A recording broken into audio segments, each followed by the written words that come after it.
নামে নইলে হবে তুমি গো জাহান্নামে। তো আমার এখনকার দাদা ভাইরা যদি মসজিদে আজান দেয় শুনতে পেয়েও যেন আমার দাদা ভাইরা কানে শুনতে পায় না।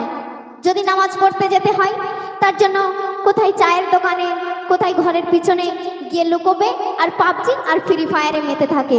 তাই কবি ছন্দের মাধ্যমে কি লিখছে শুনুন। মসজিদেতে হাঁকে আজান কানে নাহি শোনে, নামাজীদের দেখলে লুকায় চায়ের দোকানে। মোবাইল ছাড়া ছেলে চলবে কেমনে শোনো গো, যতই দেখে মন ভরে না, যতই দেখে মন ভরে না কলিকালের ফোন।